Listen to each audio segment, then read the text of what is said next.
Merci Malik. Et bonjour à tout le monde, bonjour à Eric Favre, et Thioun, et Jam, et mon petit frère Tafatine, et le grand manager Aline Gueye. Et bonjour à tout le monde. Eric, je vous dis bienvenue au Sénégal, le pays de la Teranga. Et je te souhaite aussi beaucoup de courage et beaucoup de réussite. En tout cas, moi, de mon côté, je donnerai mon mieux pour que la fête soit belle, parce que ça, c'est une fête. Et merci à Malik Thiandoum aussi, parce que Malik, il a tout dit. Il a tout dit. Donc nous, on n'a même pas besoin de parler, parce qu'il a tout dit. Hein. Et je dis bonjour aussi à le staff de Tafatine, Thioun et Mbaye Ndewane. Mais je pense que Mbaye Ndewane, il m'a défié la première fois à Dakar, je pense. Mais maintenant, il est vieux. Et merci aussi à la presse. Et Bada c'est mon ami aussi. Et bonjour à la presse aussi, merci beaucoup. Parce que nous, on a besoin de vous. Parce qu'on ne peut pas travailler tout seul. Donc on travaille ensemble. Et merci à Moussa Los, mon frère, et Harlem. Voilà, donc là, comme Malik a dit tantôt, donc aujourd'hui c'était juste pour présenter les combattants, présenter l'événement, mais ce n'est pas un vrai face-à-face. Donc c'est juste pour présenter les détenteurs. Et je pense que c'est une revanche de rêve. Parce que 2010, on a fait un combat de 35 minutes. 2012, on a fait un combat de 35 minutes. On a donné le maximum. Mais il n'y avait pas le site, mais il a gagné par décision médicale. Donc je le félicite. Mais là, un point d'interrogation. Merci beaucoup. Malik, je suis nuyu bu baax di nuyu Eric, di nuyu Thioun, di nuyu Thiam aussi, di nuyu suma adversaire Tafatine, di nuyu presse bi yëpp, di la nuyu Malik, di nuyu staffam bi yëpp, di nuyu Bawol yëpp. Eric, vraiment dañ koy ñaanal bu baax a baax parce que man yàgg naa wax ni promoteur dañu soxla promoteur yi dugg mais soxlaatuñu promoteur buy génn. Aline dafa wax lu am solo léegi man boo seetee sama combat yëpp li ma doon xeex yëpp mooy comment faire pour développer la lutte sénégalaise au niveau international. Parce que amatuñ dara lu ñu def Sénégal man maay lutteur bi gën a nekk xale bi doon roi des arènes. Man maa ngi dugg ci làmb 97 2002 ma nekk roi des arènes ça fait 5 ans mën nañ ko vérifier ci archive yëpp man maay lutteur bi gën a nekk jeune roi des arènes. Donc amatuma lu may def Sénégal 2 fois roi des arènes plusieurs fois meilleur lutteur. Donc li ñu fexe rek mooy tey yóbbul lutte sénégalaise au niveau. Parce que ñun tey li ñu dese ci làmb bariwul dañuy bàyyi léegi kon nañ ko yóbbu baari ba ci kaw pour suñuy rakk bu ñu ñëwee fekk defar nañ image ba mu rafet. te defe naa jotaay bii ku ko gis xam ni lii lañ doon rêvé tey donc Eric sénégalais yi nañ ko jàppale nañu ko ñaanal parce que dafa ñëw investir bu ko neexoon bon on se connaît sur internet ça fait un moment ça fait des années ñu ngi wax ci internet mais c'est la première fois ñu gisante nii parce que am na sama combat MMA boo xam ni moom moo war a def spectacle moo def organisation bi à Lyon mais jotuñu ko def kon tey yàlla xiir na ko mu ñëw Sénégal pour def événement. Muy man muy Tafatine surtout plus ñu gën a jox affaire bi professionnalisme boo xoolee face à face bi dañ koy organiser presque démb la man bi ma si waxtaanee ak Aline Gueye dama ko ni jarul sax chercher de gauche à droite ñëw na Sénégal pour organiser événement même su doon tey aujourd'hui on va le faire parce que dafa sacrifier wu jógee France ñëw pour événement bi et li tax ñu war ko gën a jàppale mooy yemul kese ci la lutte sénégalaise. day def yeneen événement boo koy suivre sur Instagram da ngay xam ni donc dafa participer ci lutte sénégalaise mais il fait beaucoup de choses yoo xamante ni donc am na ay salle de musculation day coacher ay athlètes donc boo koy suivre da ngay xam ni il fait beaucoup de choses kon nag monde de la lutte nañ ko accueillir avec des bras ouverts parce qu'il fait avec son cœur il travaille avec le cœur donc voilà nañ ko jàppale ñaanal ko et di ñaan nag avant le 12 am na yeneen face to face am na yeneen affaire événement yu mu prévoir. mais foog nga ñamal ñu tuuti rek. non combat bi. dafa wax boppam ba pare. parce que Tapha Tine c'est un guerrier man je suis un guerrier kon nañu xaar combat boo xamante ni combat bu neex lay doon. voilà et avant nag may sori aussi. Arlem Arlem maa ngi jaale bu baax monde musulman bi yëpp. imam Aliou Ndao tey umma islam bi yëpp ñoo ñàkk ma koy jaale Arlem mii tey nga xam ni vraiment xaritam la woon léppam la woon maa ngi ko koy jaale bu baax a baax. Malick. combat bi jarul kii de combat bi day publicité boppam te day neex incha allah rabbi jërë ngeen jëf. jërëjëf. waaw salaamaaleykum mbooloo mi maa ngi nuyu képp ku fi teew sa tur ak sa sant Malick maa ngi lay nuyu di nuyu toute la presse ñi fi teew ñëpp waaw di nuyu seen fii bi nekk fii parce que xam nga yaakaar naa moom rek fi nekk di jigéen quoi kon ñu ngi lay nuyu nekk ci góor yi kese wóorul thank you waaye kon ok waaw bu loolu weesoo nag maa ngi nuyu suma staff ñu toog suma entraîneur Mbaye Ndewaan suma menaceur Père Thioune Lamine Ibra Diagne Bada Dione Latir Cheikh Mbacke Sosé tey maa ngi ànd ak ñoom fii di nuyu aussi suma agent toog muy Thioune di nuyu aussi staff Bombardier grand maa ngi leen di nuyu maa ngi ziar waaw di nuyu ak waa hôtel bi yëpp di nuyu aussi grand frère Bombardier Aline Gueye Pep di nuyu Dadi Eric Faw c'est mon sponsor leader welcome Eric. Merci. Welcome thank you. waaye bu loolu weesoo nag dañuy sant bu baax di nuyu Eric di ko sant di ko gërëm ci man li mu ma defal man Tapha Tine personnellement quoi wax dëgg yàlla parce que li mu ma defal yombul waaw tey dem naa États-Unis 6 fois tey man Tapha Tine bu ma doon dem di pare ji combat damay parc lu mu déedee 4 millions sama poche dagal sama bopp bi aller retour kon tey boo gisee ku la mën a lool donc sant yàlla la quoi te moom mu may defal lool maa ngi dem voyage nu mu ma neex di dem di ñëw di entraîner comme ni ma ko bëggee kon Eric thank you very much. waaw bu loolu weesoo nag maa ngi nuyu suma waa écrit muy écrit Bawol di nuyu écrit yi nekk Bawol yëpp di am mbégte ci ñoom xam nga di nuyu fans yi supporters yi yëpp ak képp kuy bëggee Tapha Tine di nuyu aussi képp ku ma jaar ci sa loxo muy entraîneur wala muy staff Tapha Tine maa ngi lay nuyu aussi waaw kon Malick acca ñu dem ci question yi. waaw revanche foog ngeen ñamal ñu ci tuuti donc face à face amagul mais foog ngeen ñamal ñu ci tuuti sa waay nee na revanche bi. waaw yaakaar naa Bombardier moom xam na Tapha Tine Tapha Tine xam na Bombardier daje nañu en 2012 yàlla may ma ndam si kawam yàlla moom mu may ndam si kawam nag moom muy guerrier aussi di jantal grand bu ko neexoon tey mu ne xam nga dem seeti beneen adversaire mais nag avance bi Eric mu ngi nii toog Thioune mu ngi nii toog yaakaar naa def na 1 mois ñuy lijjantil Tapha Tine adversaire waaw xam naa Eric woo na yeneen i lutteur Thioune tudd na ci di léegi mais comme grand bi jël na ko dañuy sant yàlla daje woon nañ 2012 ma gagné ko comme ni mu koy waxee nee na bii fag taabal ji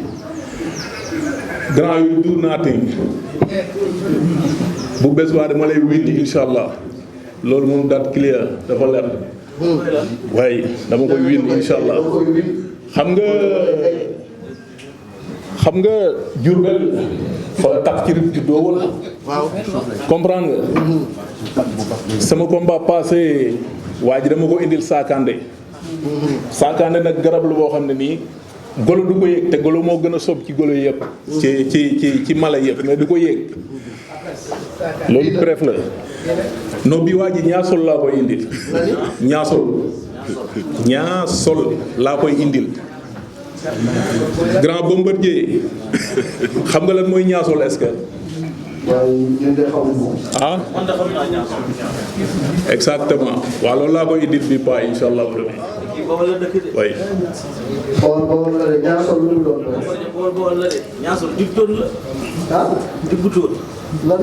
garabu Diboutour. En tout cas merci Tafa. wax nañu ko le 12 février soreetul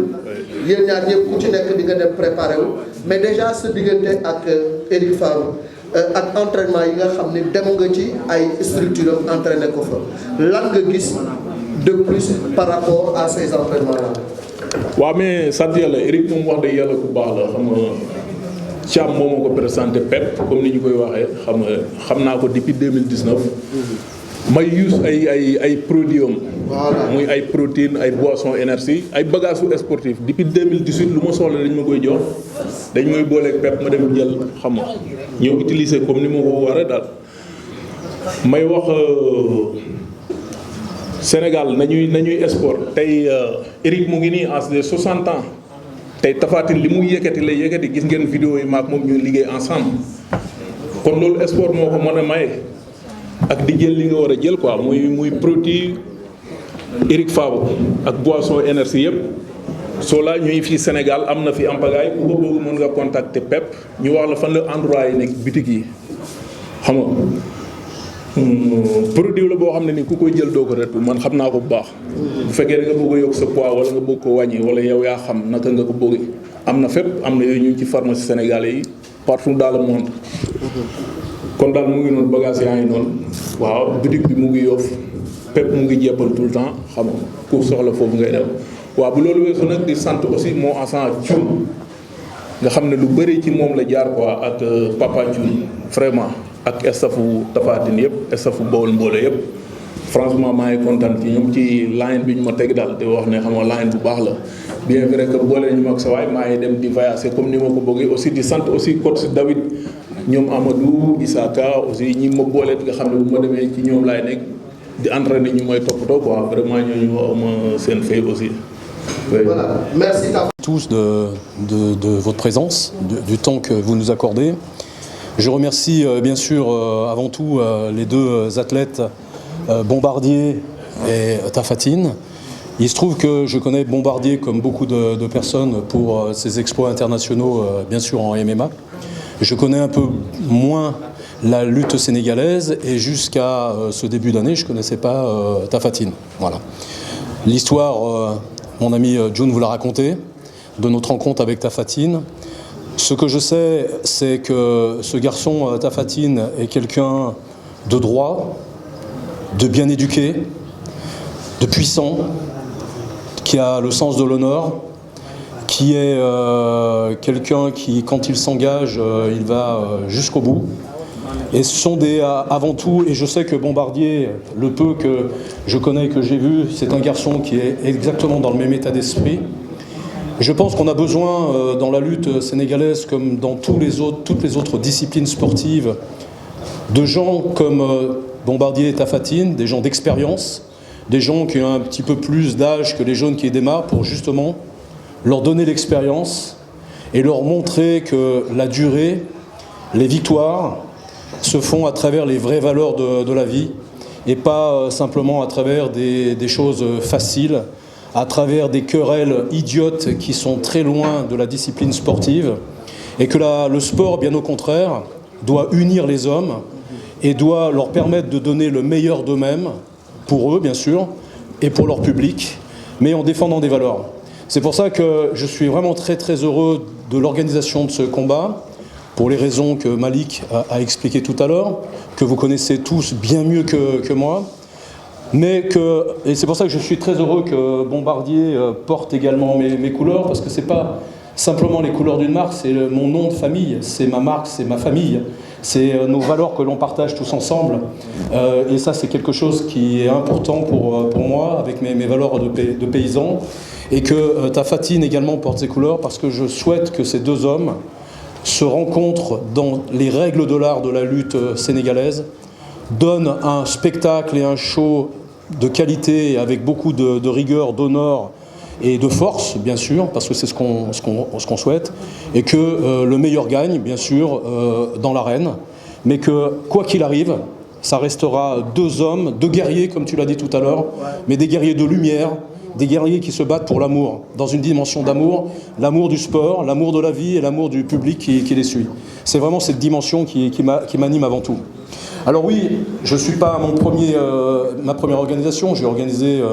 à Dubaï des shows, à Genève, à Montréal, dans le bodybuilding, dans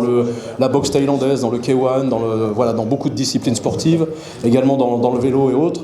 Mais la lutte sénégalaise, c'est vrai que ce n'est pas un sport que je connaissais bien, parce que c'est vraiment un sport qui est connu par les Sénégalais et par la diaspora sénégalaise dans le monde entier. Et je suis vraiment déjà très fier parce que je découvre ce sport avec beaucoup d'attention et beaucoup de passion. Et j'y trouve des qualités et des performances que je n'avais pas soupçonnées. Parce que je survolais ça, je voyais 3 images. Et puis finalement, c'était 2 colosses et ça me faisait penser un petit peu au sumo. J'ai les mecs qui se poussent un peu, etc. Et puis effectivement, quand je suis allé voir et aller un petit peu plus loin, je me suis rendu compte de la dimension technique, de la dimension spirituelle, et je suis très attaché à ça, et de la dimension de la puissance et de tout ce qui était requis comme force, comme explosivité, comme endurance, au niveau postural et autres. Et je me suis dit, finalement, c'est un très très bon sport également pour pouvoir représenter ma marque dans la puissance, dans l'explosivité, dans l'adresse, et de continuer après, bien sûr, dans d'autres disciplines sportives. Après, vous savez, les choses, moi, c'est vraiment en toute humilité et avec beaucoup de bienveillance et d'une, j'ai des ambitions de chef d'entreprise et d'entrepreneur, c'est de faire en sorte que ma marque puisse se distribuer, se propager dans toute l'Afrique, puisque j'ai décidé, après avoir conquis l'Asie et le Moyen-Orient et le Maghreb, de me concentrer sur l'Afrique pour une raison simple, c'est que j'y crois, que je suis bien ici, je suis très bien avec vous, que j'y trouve aujourd'hui des frères, c'est plus que des partenaires, c'est des frères récents. Je ne connaissais pas Loun il y a longtemps, Bombardier, je suis content de le voir, June c'est pareil, Tafatine, et j'ai envie qu'on construise vraiment quelque chose ensemble sur du long terme. Et le Sénégal, à travers Dakar, c'est le point de démarrage vraiment important pour moi, pour construire et développer ce business du sport et de la santé à travers toute l'Afrique. J'ai des clubs un petit peu dans le monde entier. Tafatine a voyagé un petit peu à l'international, donc dans certains de mes clubs pour se préparer. Il y aura très certainement des face-à-face de Bombardier et Tafatine en France. On ira très certainement ensemble à Dubaï et on fera peut-être un autre pays d'Afrique très prochainement pour faire connaître justement la lutte sénégalaise. Et il est vrai que Bombardier est un atout parce que les performances qu'il a fait sur les rings à travers le MMA ont élargi un petit peu le public et va nous permettre de récupérer une partie de ce public pour la ramener vers la lutte sénégalaise. C'est vrai qu'avec Bombardier, on avait un contact indirect parce qu'on devait faire un combat à Lyon. Ah, tu te souviens? Et on n'a jamais pu le faire, mais vous savez,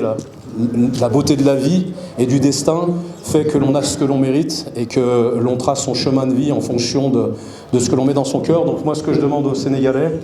au peuple sénégalais, c'est pas d'ouvrir leurs bras, c'est d'ouvrir leur cœur. Parce que des bras, il y en a, on peut se débrouiller. Mais on est dans un monde aujourd'hui où on a besoin du cœur, de l'amour, du partage. Et c'est ça qu'on a besoin. Et de couper les barrières du blanc, du noir, du ce que vous voulez, des cultures et autres. Moi, je travaille avec mon cœur, avec passion, avec humilité. Je suis super et je veux travailler 100% Afrique. Je ne suis pas là pour ramener des choses en France ou ailleurs. Je suis là pour m'enraciner ici en Afrique avec vous tous, pour vous aider à développer le sport et puis mon business. Et en vous aidant, et vous en m'aidant, on s'aidera tous les uns et les autres. maa ngi nuyu ñi fi toog ñëpp di gërëm ñëpp di ñaanal ñëpp yàlla defal leen jàmm di dalal le champion Bombardier bi nga xam ni moom moo nu fekk si fii sunu fief di nuyu Eric Favre di nuyu Momar Thiam di nuyu Aline Gueye di nuyu Moustapha Tine di dolli nuyu aussi sama papa Thioune ki nga xam ni mooy manager wu Tafatine yàlla dafa def mu am coïncidence damay ñëw ni ko papa melal ni yow dang nu yónni ñun yow rek la ñuy liggéeyal loo nu wax nu def ko loo nu waxul duñ ko def musuma réeroo ak moom yàlla xam na ko mi ngi nii toog lui c'est le manager de Tafatine c'est mon papa alors yàlla dafa def Tafatine dafa xam Momar Thiam depuis 2018 2019 ñu ciy waxtaan moom ak Momar Thiam nu am ay relation yu positif yàlla def Eric Favre ñëw Sénégal def fi 4 jours Momar Thiam invité nu man ak Tapha Tine nu dem seeti Eric Favre fi muy entraîné mu bi nu ñëwee mu xamante ak Tapha Tine Eric Favre gis Tapha Tine estimé Tapha Tine te yàlla rek tax nu dem fa waxtaan ak moom mu invité waat nu ci beneen restaurant de la place à Dakar bin fa demee nu waxtaan ak moom mu xool Tapha Tine ni ma vraiment j'aimerais faire quelque chose pour Tapha Tine mais lu mu waxoon yëpp daf ko def parce que quelle que soit la classe sociale de l'individu il lui faut du respect et donner une certaine importance à ses paroles. Mais lui, il l'a fait, il a respecté ses paroles, M. Eric Favre. C'est un gentleman. Tout ce qu'il avait dit, il l'a fait. Tout ce qu'il avait promis à Tafa de le faire, il l'a fait. Jël na Tafa yóbbu ko bitum réew mu entraîné. Billet avion yépp moom moo koy jënd. Il n'a ménagé aucun effort. Kon kii dama bëgg nu tàcc ko. Waaw.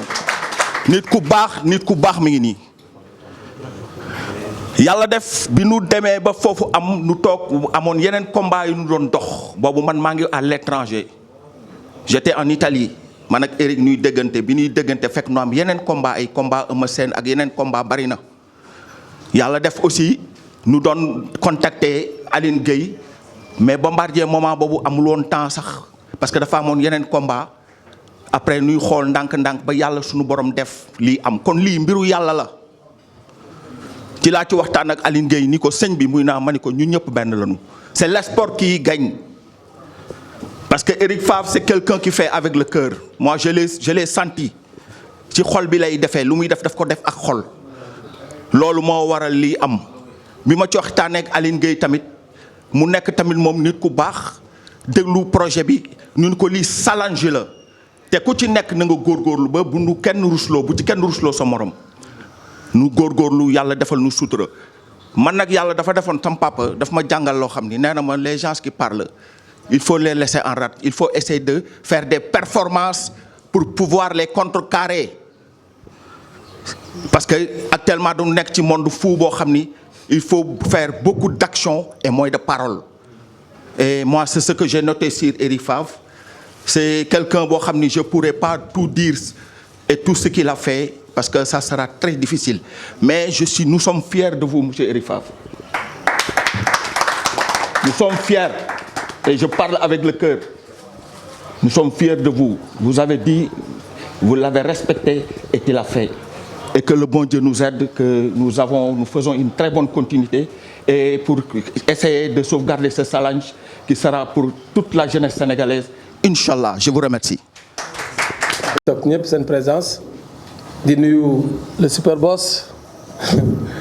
nee na man maay boss bi moom mooy super boss muy Eric Favre di nuyu aussi monsieur Thiam muy Mar borom Kajoor di nuyu aussi sama xarit El Hadj Thioune et di nuyu aussi le super roi parce que c'est le seul lutteur qui est devenu 2 fois roi des arènes. Je veux nommer tout simplement celui qui est à ma gauche, monsieur Bombardier. ma koy nuyu bu baax a baax di nuyu aussi sama xarit sama di rakk ci man di ku baax muy Moustapha Tine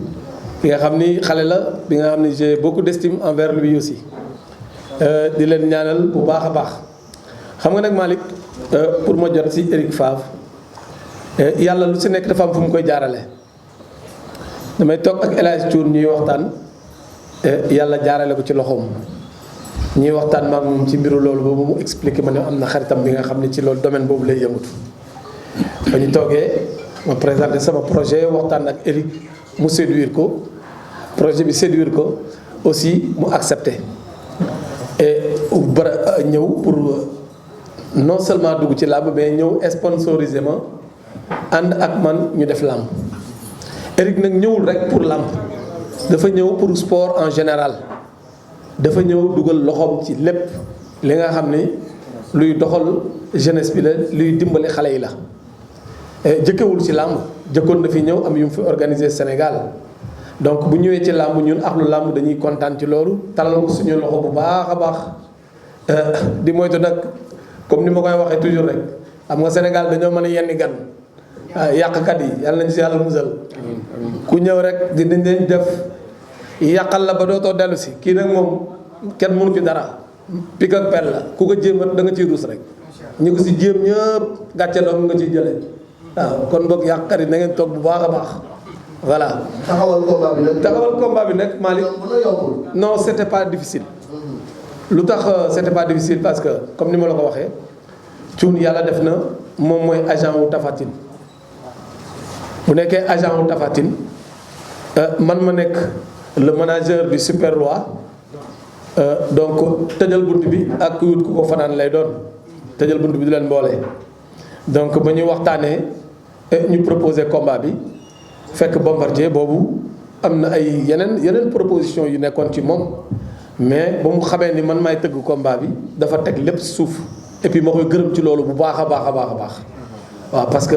mënoon na ni non Alioune bàyyil ma dem fee mais bu mu sentir ni man maa bëgg tëgg combat bi dafa ñëw ànd ak man ci loolu donc ma koy gërëm ci loolu bu baax a baax Tapha aussi yàqu ci dara parce que tey moom it ñi ko soxla woon bare na trop ñi ko soxla woon bare na